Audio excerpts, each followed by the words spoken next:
Hoje, a nossa colunista de todas as manhãs, a Mônica Bergamo, ela deu a notícia de que o governo Lula vai mudar o slogan. Vai mudar o slogan. O slogan do governo é União e Reconstrução. É a primeira vez que um governo vai mudar o slogan no meio do governo. Uma coisa é você herdar um slogan de um governo e trocá-lo. Então, o Collor, por exemplo, simplesmente assinava as peças governamentais com o governo do Brasil. E assim ficou até o fim. Entrou o governo Itamar Franco e virou Brasil, a união de todos. E ficou até o fim. Entrou o Fernando Henrique e foi trabalhando por todo o Brasil. Aí entrou o Lula, ficou 2 mandatos com Brasil, um país de todos. Veio Dilma Rousseff, no seu primeiro governo, um slogan que fazia sentido. Brasil rico é país sem pobreza. Eu digo, fazia sentido a frase, né? O segundo era patético. Brasil, pátria educadora. Não quer dizer nada, né? Pátria educadora. Primeiro que não educou coisa nenhuma. Enfim, vai ver, foi ela que fez. Depois veio o presidente Temer e veio governo federal, ordem e progresso. Jair Bolsonaro foi pátria amada, Brasil.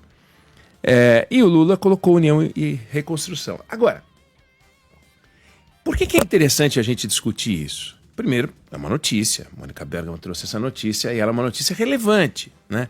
Um slogan de governo, assim como o slogan de qualquer marca, ele tenta resumir os valores que a marca gosta de propagar, né? Então você pode pegar qualquer marca que você conheça, o slogan, ele é talvez o resumo acabado da intenção da marca. Da intenção da marca. Claro que é da intenção, não pode ser da percepção que as pessoas têm da marca, porque se as pessoas têm uma percepção ruim, você vai reforçar a percepção ruim, não faz sentido. Mas toda vez que você muda um slogan, você está dizendo para as pessoas o seguinte: aqueles valores, aquelas palavras que eu selecionava e que resumiam a minha intenção de percepção, como eu gostaria de ser percebido, eu não quero mais. Então, a primeira ideia que você rejeita é a ideia contida no slogan anterior. Segundo Mônica Bergamo, deve sair união, deve continuar reconstrução. Então, o que ela estava contando pra gente? Ela estava contando pra gente que a palavra união já não será mais trabalhada. Se a palavra união já não mais será trabalhada, temos um problema. Temos um problema, porque já está declarada a batalha em torno de uma não união. Não haverá mais o trabalho em torno da palavra união. União foi usada pelo governo 2 vezes. União e Reconstrução agora e Brasil, a união de todos do Itamar Franco. Toda vez que você tem uma crise, né? E o Itamar Franco ele entrou depois de uma crise, ou o Michel Temer entrou depois de uma crise, você tem que passar alguma ideia de que a paz vai reinar no Brasil. Então, Collor foi empichado, o Brasil, não digo que se dividiu, mas o Brasil explodiu naquele momento. Vem o Itamar Franco, vice-presidente da República, e pede calma. E fala, Brasil, a união de todos, de todos. Você pode gostar da frase, não gostar da frase, mas a ideia contida é, vamos junto, minha gente, né? Brasil, a união de todos. Quando o Fernando Henrique entra depois do governo Itamar Franco, ele não queria eliminar a ideia do todos e queria colocar a ideia de que precisamos fazer o Brasil andar. Então veio a ideia do trabalhando por todo o Brasil, né? O todo o Brasil no sentido de todas as regiões, o todo o Brasil trabalhando por todos os brasileiros e tal. As ideias de marqueteiro, mas todas elas têm alguma lógica por trás, né? O Lula reforçou a mesma ideia, ele tirou o trabalhando, né? Brasil, um país de todos, inclusão social, os programas sociais, faz todo sentido. A Dilma Rousseff, no seu primeiro mandato, quando põe Brasil rico é um país sem pobreza, faz sentido ela estar reforçando a ideia do Lula de um país de todos, só que de outra forma para ter uma marca dela pessoal e tal. Quando veio o Temer, eu disse que depois de uma crise e tudo que a gente não tinha, a gente tinha um Brasil incandescente, né? Uma confusão que já vinha da eleição de 2014, quando o PSDB contestou o resultado das urnas, dando início a uma crise. Aliás, o PSDB que inaugurou, o Brasil tem essa dívida com o PSDB, de inaugurar o questionamento ao processo eleitoral. Isso não foi uma invenção de Jair Bolsonaro, foi uma invenção do PSDB. 2014, recontagem, tipo, me roubaram, né? O Aécio Neves é que começou com isso, o PSDB é que começou com isso. Aí ficou isso, chegou a ter uma discussão grande sobre isso. Então, o Brasil tem uma dívida com o PSDB, que é questionar o resultado das urnas. Mas vamos lá. Quando entra o Michel Temer, depois que a Dilma sofre o processo de impeachment, tudo que ele tinha que pedir era ordem e progresso. Calma, gente, a gente precisa avançar, precisa progredir. O Brasil saía de uma recessão ímpar, única na história, e precisamos de ordem.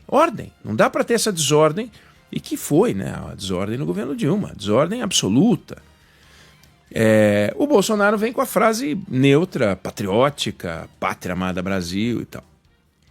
Quando o Lula põe União e Reconstrução, depois de uma crise também, vamos lá, tivemos 8 de janeiro, né?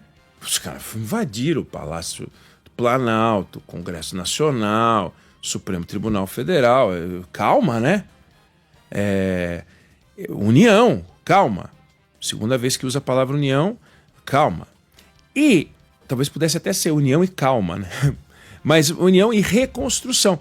A ideia de reconstrução, o governo estava reforçando, dizendo que o Brasil que ele herdou era um Brasil destroçado, que não é verdade, ele não herdou um Brasil destroçado. Ele herdou um Brasil com as dificuldades que o Brasil tem.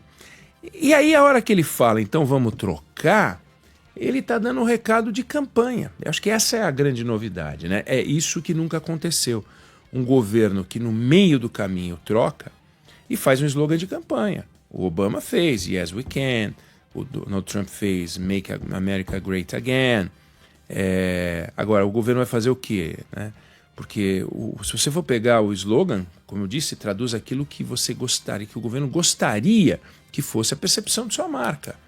Mas hoje, qual é a percepção da marca do governo real? Se você fizer uma enquete, vai ser governo federal, 2 pontos, cadê os culpados, né? Referindo-se ao INSS, por exemplo. Ou governo federal, cadê o novo PAC? Então, se você for perguntar para as pessoas, elas não estão vendo resultado, né? Vai dizer, governo federal, um país com empregos, é mérito do governo federal, nós devemos os empregos ao governo federal. Governo federal, um país que só cresce.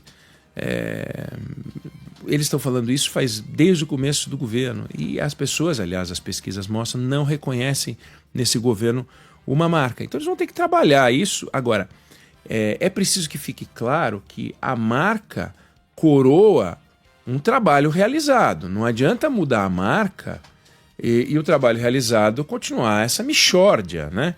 De relacionamento com o Congresso Nacional, de dar bote no Congresso Nacional e depois levar um bote de volta, deu um bote no Congresso Nacional quando usa o IOF, que é um imposto que não a Constituição prevê para outra destinação, a legislação prevê para outra destinação e usou para arrecadar. Cria uma crise atrás da outra, um governo desorganizado, um governo que não consegue fazer o Brasil começar a explorar petróleo, né, lá na margem equatorial, uma vergonha. Um Brasil que tem uma série de dificuldades, o PAC não sai do papel, o PAC não tem 10%, 12% daquilo que deveria ser feito. Alguns iniciados, acho que 11% das obras foram iniciadas.